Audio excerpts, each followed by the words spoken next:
1, 2, 3.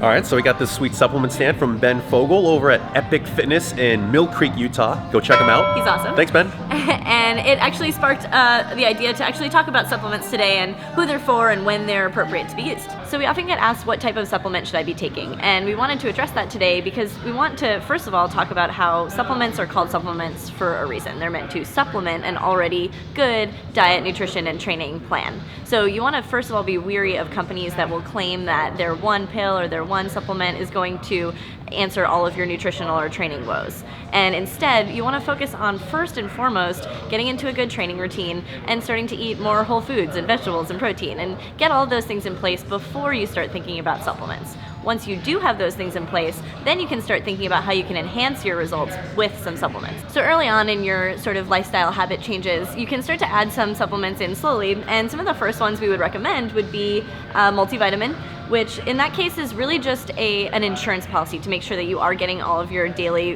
vitamins and minerals in. You should be getting most of them in because you're already eating healthy, but just in case you miss a few, it's always nice to just make sure that you're always going to be there. The next thing would be a fish oil supplement or an omega-3 supplement. So even if you're eating a really good diet, it's really hard to have an even ratio of omega-3s to omega-6s, but that even ratio is really important and crucial for heart health. It's really important for inflammatory purposes, so we want to make sure that you're getting that omega-3 intake even to your omega-6 intake. And then there's protein powder. And once you start a training regimen, your protein needs are going to increase because you're building more muscle, and if you want to maintain that muscle, protein is the way to do that. So an easy way to do that is to add a protein powder supplement, a whey protein powder supplement to your diet.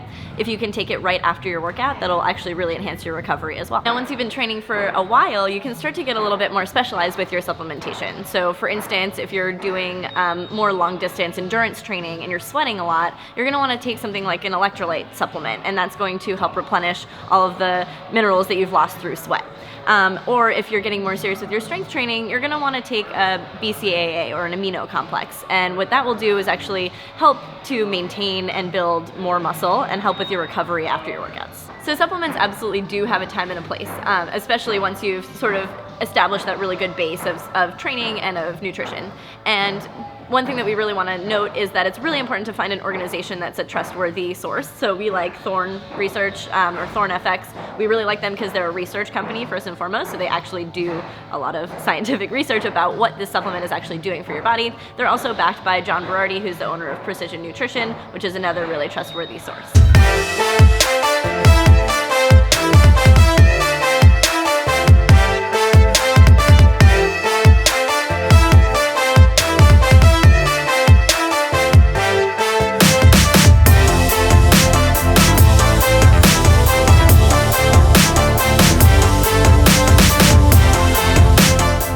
We are going to show you all of our Achieve60 finishers, which is anyone who finished our Achieve60 challenge. And what this challenge was to complete 60 workouts at Achieve between September 15th and December 31st. So that broke down to about an average of 3.75 workouts a week. So it's a tough challenge, especially around the holidays. We wanted to give everybody a little push to stay consistent, and so many people did it. So congrats, guys. And even for those of you who didn't quite get to 60, the fact that you still pushed and you still tried to make an effort to get into the gym more in this last quarter of the year was awesome, and we applaud you as well.